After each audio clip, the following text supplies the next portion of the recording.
नमस्कार दोस्तों, मैं राजपाल यादव प्रभात क्लासेज में आपका हार्दिक स्वागत करता हूं।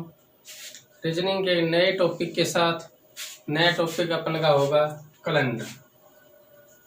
कैलेंडर कैलेंडर के आज हम जीरो लेवल से देखेंगे कि कैलेंडर होता क्या है।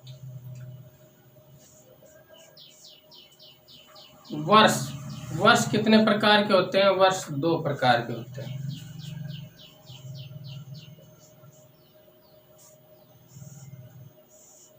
एक साधारण वर्ष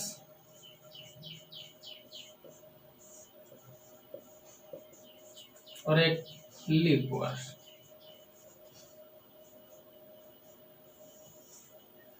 वर्ष 2 प्रकार के होते हैं, साधारण वर्ष और लीप वर्ष। साधारण वर्ष में 365 दिन होते हैं, जबकि लीप वर्ष में 366 दिन होते हैं। साधारण वर्ष में 365 दिन होते हैं, जबकि लीप वर्ष में 366 दिन होते हैं। साधारण वर्ष में फरवरी 28 दिन की होती है,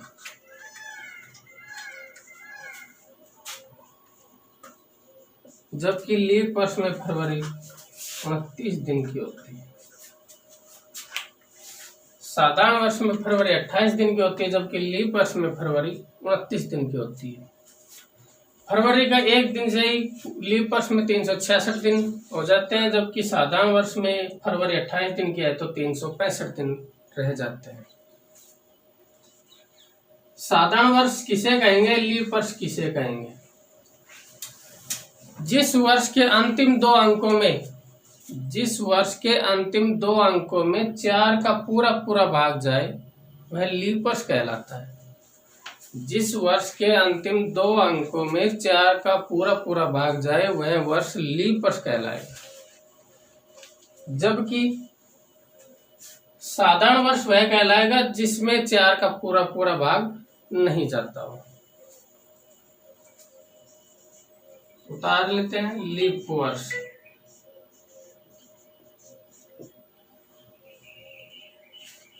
जिसमें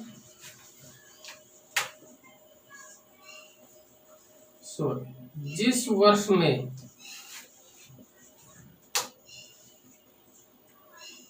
4 का पूरा भाग जाता हो,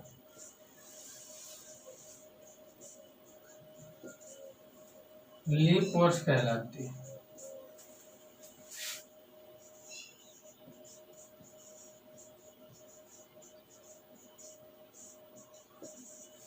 लीप वर्ष वह वर्ष होगा जिसमें 4 का पूरा भाग जाता हो, लीप वर्ष कहलाती है।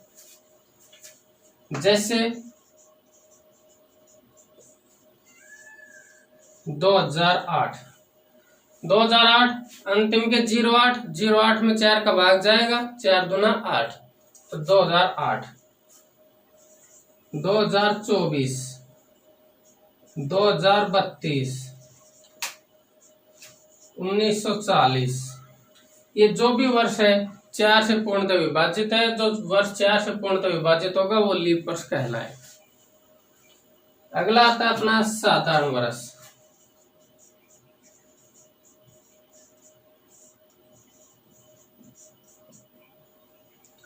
जिस वर्ष में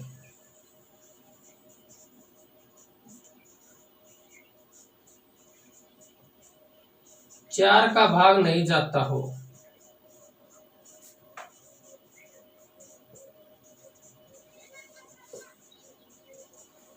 वह साधारण वर्ष कहलाता है।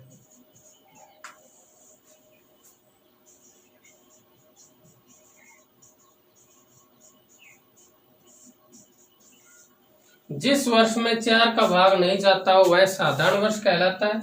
जैसे कि 2009 में 4 का भाग नहीं जाएगा तो ये साधारण वर्ष है।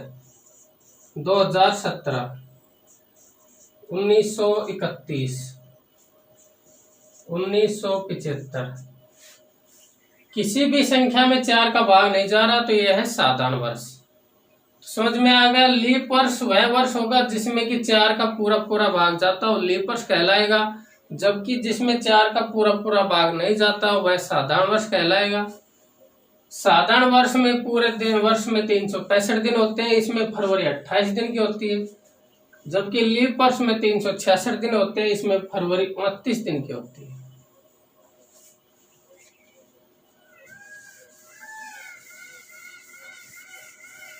अब एक आता है शताब्दी वर्ष।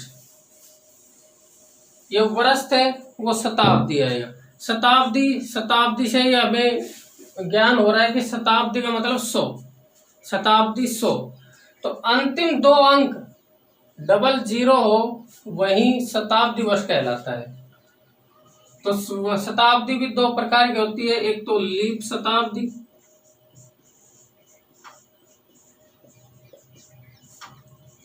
लीप शताब्दी वर्ष, और दूसरी होगी साधारण शताब्दी वर्ष। लीप शताब्दी वर्ष कौन सी है, साधारण शताब्दी वर्ष कौन सी है?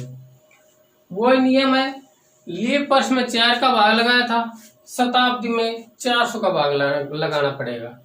तो लीप शताब्दी वर्ष वह वर्ष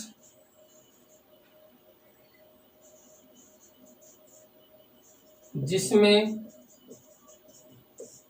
400 का भाग जाता हो।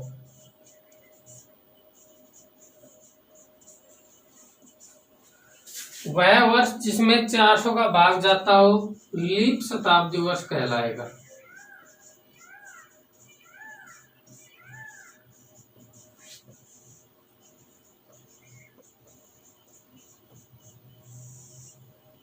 वह वर्ष जिसमें 400 का पूरा पूरा भाग जाता हो लीप शताब्दी वर्ष कहलाएगा। जैसे कि 2000, अंतिम 2 अंक 00, शताब्दी वर्ष है, 4 का नहीं 400 का भाग लगाएंगे, 400 का भाग जा रहा है 2000 में, 2400, अंतिम 2 अंक 00, तो शताब्दी वर्ष है, 4 का नहीं 400 का भाग लगाएंगे, 1600, 1200, ये सारे शताब्दी वर्ष है, लीप शताब्दी। 2000, 2400, 1600, 1200, ये सारे के सारे लीप शताब्दी वर्ष है। जबकि दूसरा है साधारण शताब्दी वर्ष।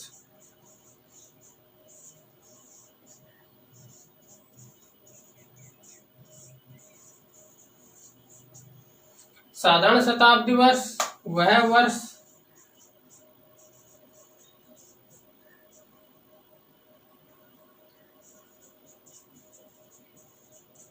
जिसमें 400 का भाग नहीं जाता हो,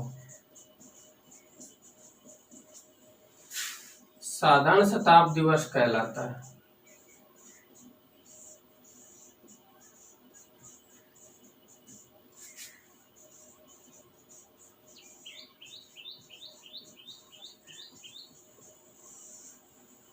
साधारण शताब्दी वर्ष वह वर्ष जिसमें 400 का भाग नहीं जाता हो साधारण शताब्दी वर्ष कहलाएगा। जैसे कि 1900, 1700, 1500, 2300, अंतिम 2 अंक 00, 00 का मतलब शताब्दी, शताब्दी का मतलब 400 का भाग लगाना है। 400 का भाग नहीं जाए तो साधारण शताब्दी, 400 का भाग जाए तो लीप शताब्दी। बात वही है, साधारण शताब्दी में 365 दिन होंगे, फरवरी 28 दिन की होगी। लीप शताब्दी में 366 दिन होंगे पूरे साल में, फरवरी 29 दिन की होगी। ये बेसिक क्लास थी कैलेंडर की। अब आगे चलते हैं।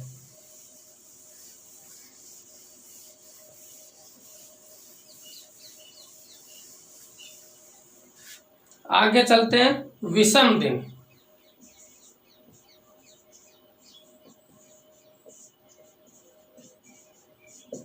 ये विषम दिन क्या होते हैं?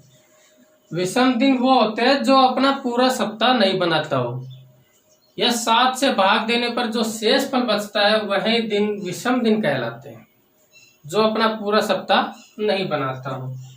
विषम दिन वे दिन जो 7 का भाग देने पर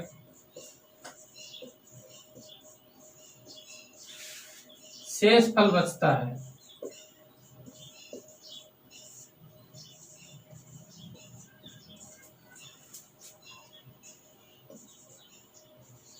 वही विषम दिन कहलाते हैं।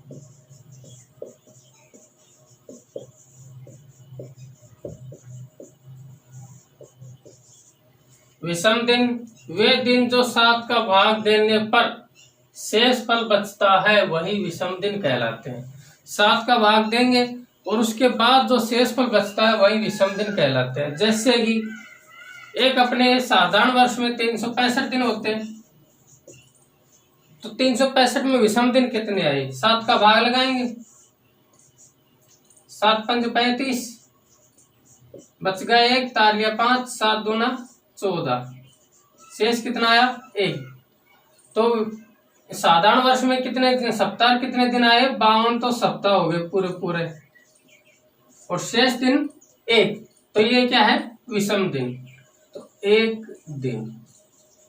तो साधारण वर्ष में 52 सप्ताह और 1 दिन होता है, जबकि लीप वर्ष में 52 सप्ताह और 2 दिन होता है, क्योंकि लीप वर्ष में 366 दिन होंगे।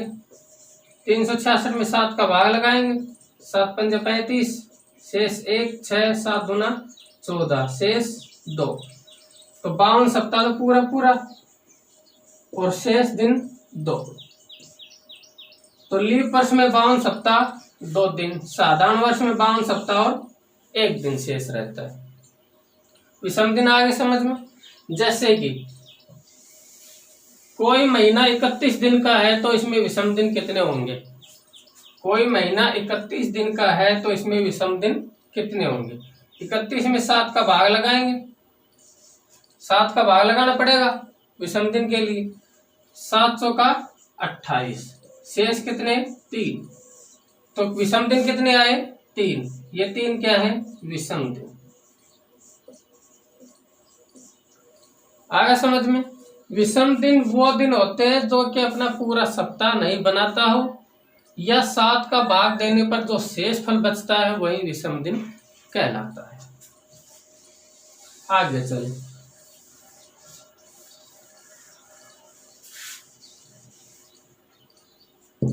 जीरो लेवल से लेंगे अपने टॉपिक को। सप्ताह में कितने दिन होते हैं? 7 दिन।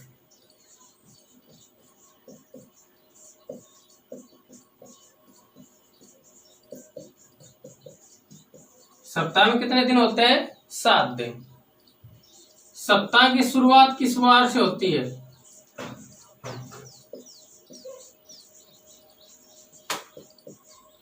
सप्ताह की शुरुआत सोमवार से होती है।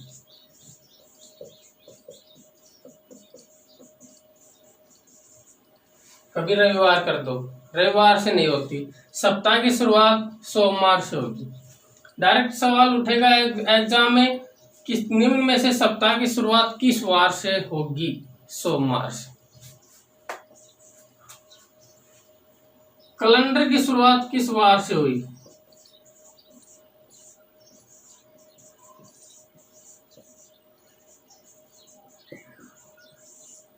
कैलेंडर की शुरुआत या फिर 1 जनवरी 1 ईस्वी को क्या वार था? कैलेंडर की शुरुआत या 1 जनवरी 1 ईस्वी को क्या वार था? तो 1 जनवरी 1 ईस्वी को क्या वार था? सोमवार। कैलेंडर की शुरुआत भी सोमवार से हुई थी और 1 जनवरी 1 ईस्वी को सोमवार था।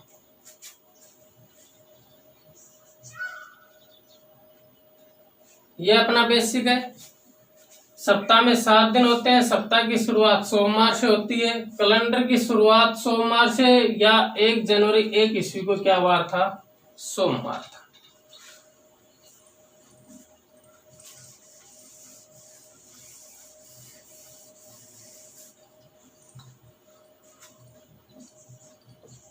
साधारण वर्ष।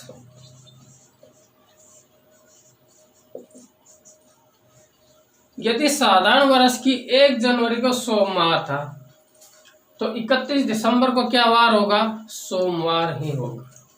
या फिर साधारण वर्ष की 1 जनवरी को रविवार था तो 31 दिसंबर को उसी वर्ष क्या वार होगा? रविवार ही होगा। साधारण वर्ष में प्रथम दिन और अंतिम दिन एक ही वार होता है। साधारण वर्ष में प्रथम दिन व अंतिम दिन एक ही वार होता है। जैसे कि साधारण वर्ष 1 जनवरी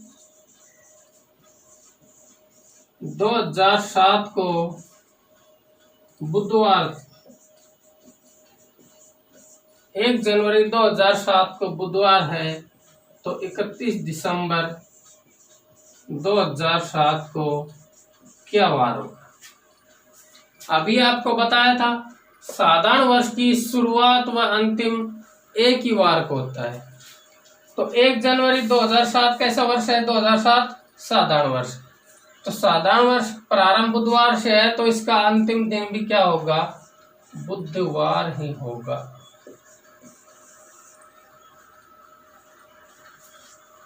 एक जनवरी 2015 को शुक्रवार है तो 31 दिसंबर 2015 को क्या वार होगा? अभी बताया था साधारण वर्ष की शुरुआत व अंतिम दिन एक ही वार को होता है। तो शुरुआत अगर शुक्रवार से है तो इसका अंतिम दिन भी क्या होगा? शुक्रवार ही होगा। शुक्रवार ही होगा। तो यहां लिख सकते हैं साधारण वर्ष में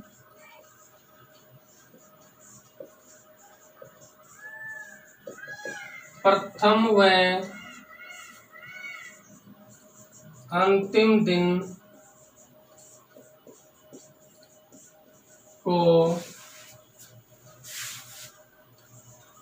एक ही वार होता है।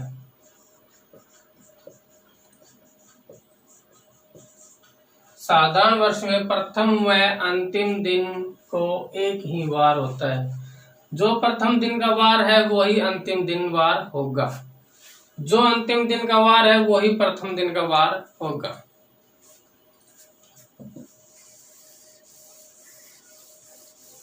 जबकि लीप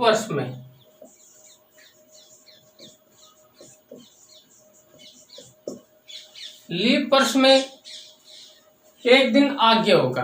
कैसे होगा कि साधारण वर्ष में तो 52 सप्ताह और 1 दिन शेष होता है, तो लीप वर्ष में 52 सप्ताह और 2 दिन शेष होता है। तो 2 दिन शेष होगा तो 1 दिन आगे होगा। तो इसमें लिख सकते हैं लीप वर्ष में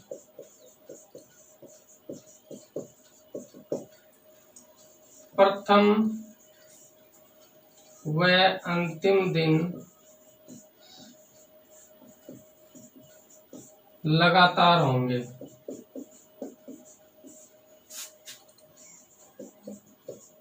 लगातार का मतलब अगला दिन। रविवार है तो सोमवार होगा अंतिम दिन, शुक्रवार है तो अंतिम दिन शनिवार होगा। 1 दिन आगे, लगातार 1 दिन आगे। जैसे कि 1 जनवरी 2004 को बुधवार है तो 31 दिसंबर 2004 को क्या वार होगा? 1 जनवरी 2004 को बुधवार है तो 31 दिसंबर 2004 को क्या वार होगा? 2004 कैसी वर्ष है? लीप वर्ष। लीप वर्ष है तो लीप वर्ष में प्रथम और अंतिम दिन लगातार होंगे। लगातार का मतलब 1 दिन आगे। तो बुधवार से 1 दिन आगे क्या होगा? गुरुवार। यदि 1 जनवरी को बुधवार है तो 31 दिसंबर को लगातार होंगे, मतलब अगला दिन होगा बुधवार से अगला दिन गुरुवार। अगला सवाल, 1 जनवरी 2020 को शनिवार था तो 31 दिसंबर 2020 को क्या वार होगा। 2020 की वर्ष कैसी है, लीप वर्ष। लीप वर्ष का प्रारंभिक दिन दे रखा है शनिवार, अंतिम दिन हमें ज्ञात करना है। तो अंतिम दिन ज्ञात करने के लिए क्या करेंगे, प्रथम व अंतिम दिन के लिए लगातार चलेंगे। तो लगातार का मतलब शनिवार से अगला दिन रविवार, तो क्या वार होगा, रविवार। आगे बेसिक समझ में, साधारण वर्ष का प्रथम व अंतिम दिन सेम डे होता है, जबकि लीप वर्ष में प्रथम व अंतिम दिन लगातार होते हैं, एक दिन आगे होता है।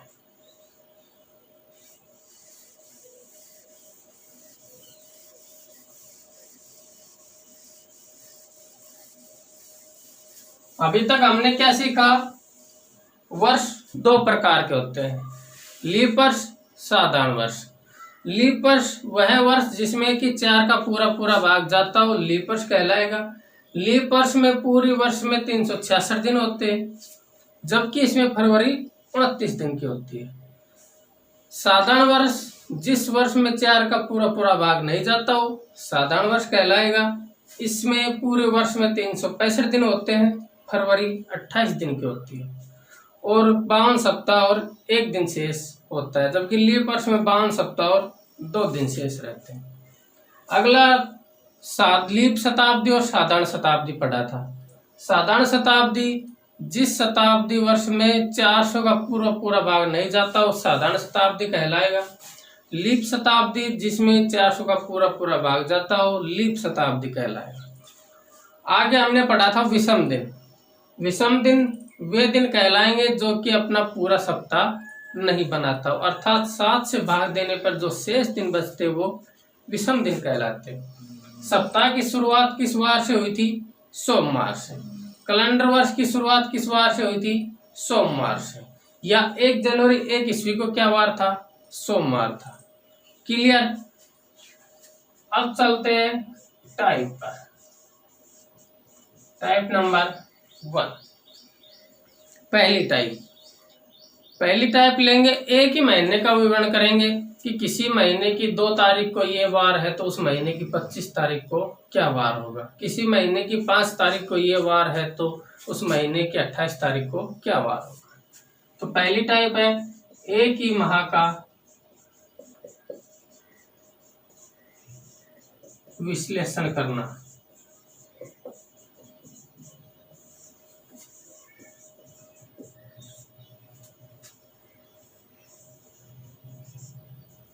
एक ही माह का विश्लेषण करना।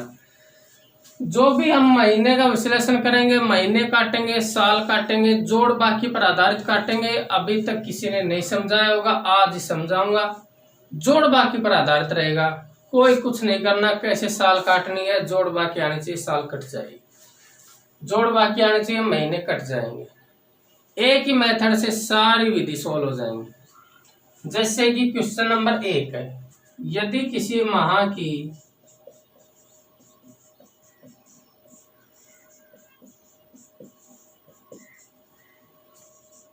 3 तारीख को मंगलवार है तो उस माह की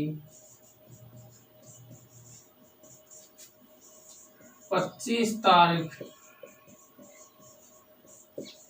को क्या वार होगा।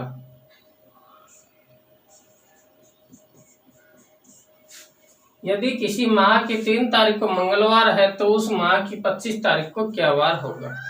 हमने बताया था जोड़ बाकी पर आधारित कराएंगे और जोड़ बाकी से ही करेंगे। बड़ी में से छोटे को घटा देंगे। बड़ी तारीख 25, छोटी तारीख 3, कितने दिन शेष आ गए, 22 दिन।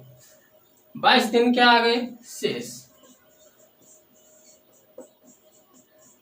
3 से और 25 के बीच शेष दिन आए 22। अब 22 दिन शेष आ गए तो हमने पढ़ा था विषम दिन का नियम, 7 से अधिक चला जाए तो 7 का भाग लगा लेंगे और जो दिन शेष आए वो विषम दिन कहलाएंगे। तो 22 में 7 का भाग लगा देंगे, 7 या 21 शेष 1 दिन। भागफल से कोई लेना देना नहीं है, हमें तो शेषफल देखना है। एक शेषफल आ गया, एक शेषफल आ गया। 3 तारीख को बता रखा है बार, 25 तारीख को बताना है, आगे का वार बताना है। तो आगे के लिए एक जोड़ देंगे जबकि पीछे के लिए घटा देते हैं। तो एक जोड़ना है, जोड़ना किस में है? मंगलवार में। तो मंगलवार प्लस 1 बराबर क्या वार आ जाएगा? बुधवार। ये हो गया आंसर। मंगलवार था, एक दिन शेष आया, 3 तारीख को दे रखा है, 25 तारीख का पूछा है, आगे का वार पूछा है। तो आगे के लिए जोड़ देंगे विषम दिन, पीछे के लिए जो विषम दिन था वो घटा देते। लेकिन आगे के लिए पूछा है 25 तारीख को, तो मंगलवार में एक दिन जोड़ेंगे तो बुधवार वार आ जाएगा। अगला क्वेश्चन, यदि किसी माह की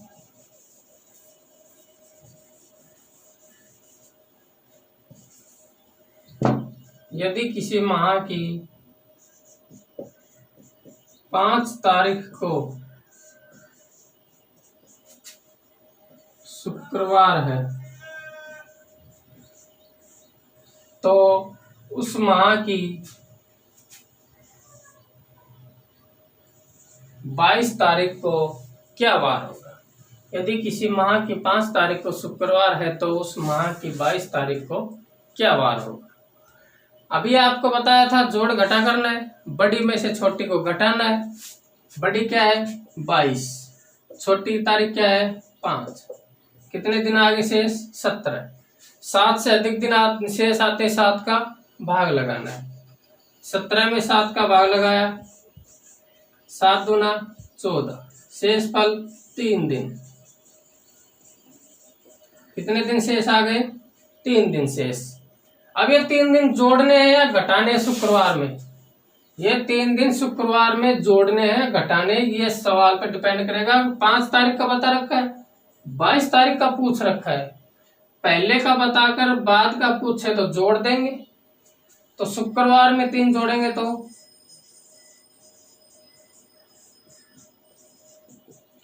पहला दिन जोड़ा शनिवार, दूसरा रविवार, तीसरा सोमवार। तो शुक्रवार में 3 दिन जोड़ेंगे तो सोमवार आंसर आ जाएगा। अगर 5 तारीख को शुक्रवार है तो उस माह की 22 तारीख को क्या वार आएगा? सोमवार। हो गया क्लियर?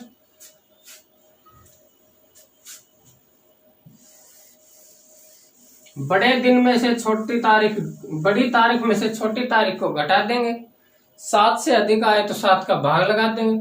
जो हमारे पास विषम दिन आए वो विषम दिन सवाल के अनुसार देख लेंगे जोड़ना है या घटाना है। आगे का पूछे तो जोड़ देंगे तथा पीछे का पूछे तो घटा देंगे। जैसे कि अगला सवाल है, यदि किसी माह की 27 तारीख को सोमवार है, यदि किसी माह की 27 तारीख को सोमवार है तो उस माह की 4 तारीख को क्या वार होगा? 27 तारीख को सोमवार है तो 4 तारीख को क्या वार होगा? बड़ी तारीख में से छोटी तारीख को घटा लेंगे। 27 माइनस 4, कितने दिन शेष आ गए? 23। 7 से अधिक है, 7 का भाग लगाएंगे। 23 भाग 7, 7 तिया 21, शेष 2। 2 दिन क्या आ गए? ये शेष आ गए। अब शेष फल का क्या करेंगे? शेष फल का आगे के लिए पूछे तो जोड़ देते हैं, लेकिन यहाँ सवाल क्या कह रखा है? आगे की तारीख दे रखी है और पहले की तारीख पूछ रहा है, पहले तारीख को क्या वार होगा? तो आगे अगर देखकर पहले की पूछे तो घटा देंगे। सोमवार है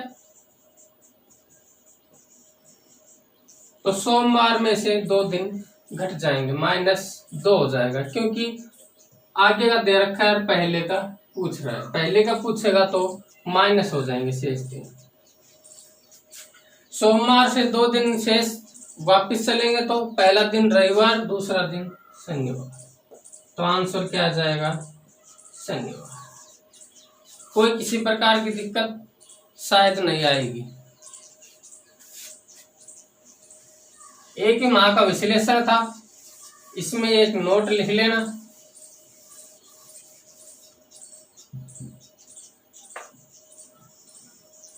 ये नोट आगे भी काम आएगा।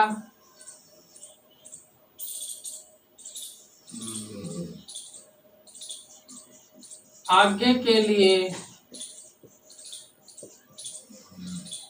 पूछे तो शेष फल जोड़ देंगे तथा पीछे के लिए पूछे तो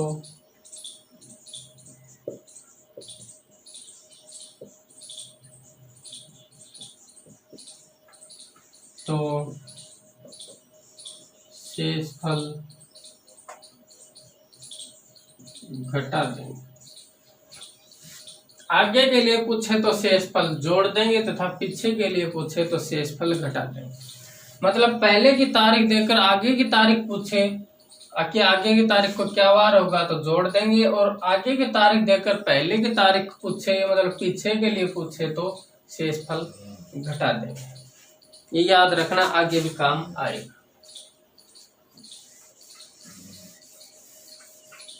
एक ही माह का विश्लेषण हो गया। बड़ी तारीख में से छोटी तारीख को घटा देंगे। घटाने के बाद 7 से ज्यादा दिन आए तो 7 का भाग लगा देंगे। जो विषम दिन आए वो या तो जोड़ देंगे या घटा देंगे। अगली टाइप नंबर 2।